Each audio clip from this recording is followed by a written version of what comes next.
Welcome to Meet the Trainers. Today with me I have Christina Torres, who is our technical instructor and a data leader. How are you doing today, Christina? Oh, I'm doing absolutely fabulous today, Rich. What about you? I'm doing great. I cannot complain.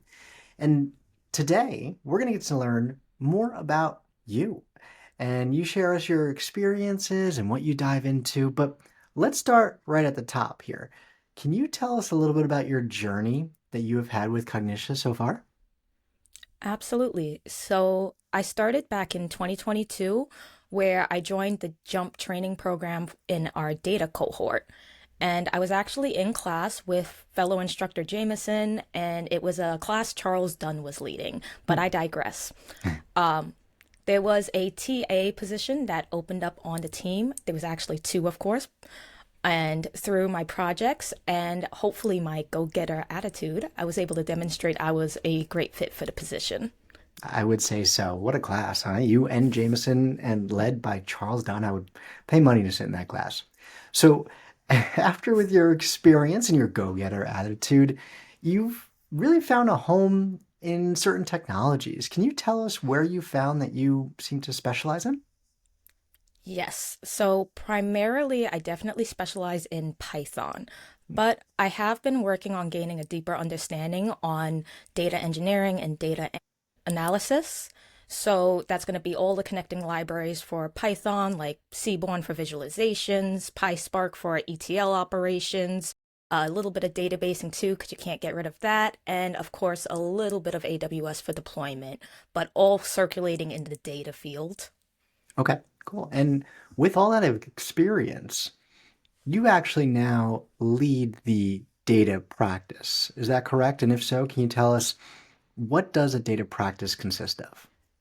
Yes, so I am leading and supporting the data practice right now. It's going to be a collection of various different learning materials like short form videos for digestible information and focused explanations. It's going to be e-learning and extended articles. Those are going to be focusing on teaching like in-depth materials like Python fundamentals and those coding based libraries.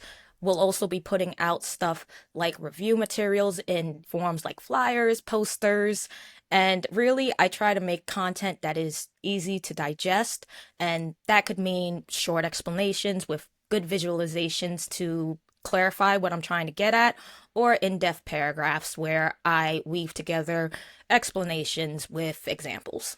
That's excellent. So you're getting not only the full data classes that Christina creates and facilitates, but all of this supplemental material that helps get you to the next stage, or frankly, maybe even focus on areas that you find you need to improve in. And you're guided by Christina Torres throughout that whole entire thing. So super excited. I can't wait for that to be released. I think you're just adding and adding more content day in, day out. So speaking of that, though, you don't only focus on data. You almost do it all here. What does your day to day look like?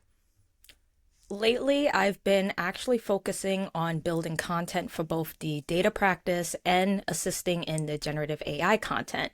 So, mainly because, Python and AI and machine learning are so tied together, and Python is one of the best libraries for working on any AI machine learning project. But as of late, I do spend maybe about 3 hours in the morning reviewing materials to help me clarify definitions and just get a good understanding on some of these topics. So, for example, last week I got into a bit of a deep dive on a ArcSiv paper on a multi-agent system for a smart warehouse.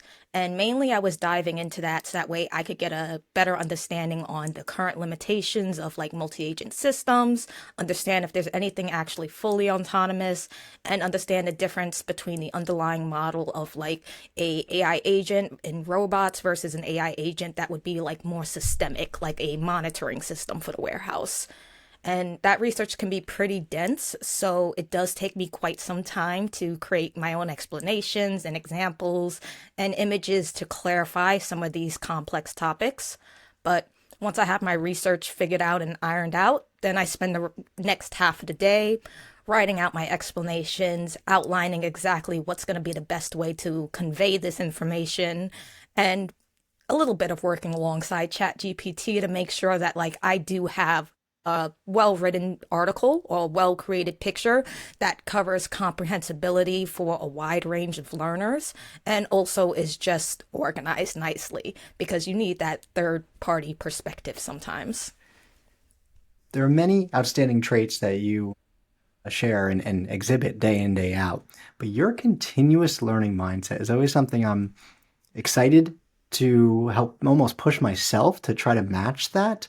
But any type of material that is given your way, I know that in a day or two, you're going to know better than anybody. And it's because of that drive and that curious mindset, I would say, that you have. And is that something that you also expect from maybe even students in your class?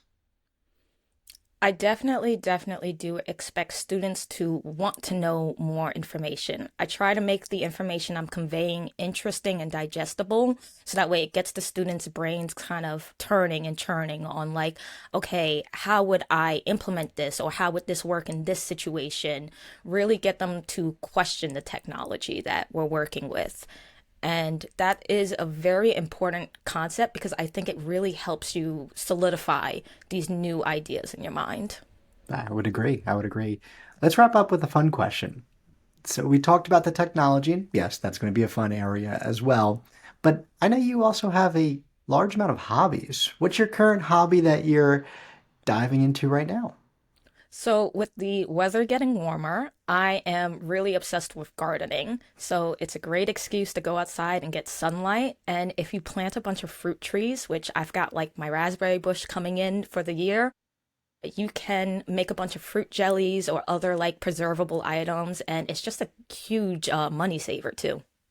That sounds like a win-win. I'm looking forward to it. And if you want to bring any vegetables in or whatever when you visit the office, I'll be there. Oh, Christina, it is always great spending some time with you and seeing how much you put into this program and yourself. And I know any student would be ecstatic to have you in the class as the facilitator. So thank you for your time with us today. thank you very much.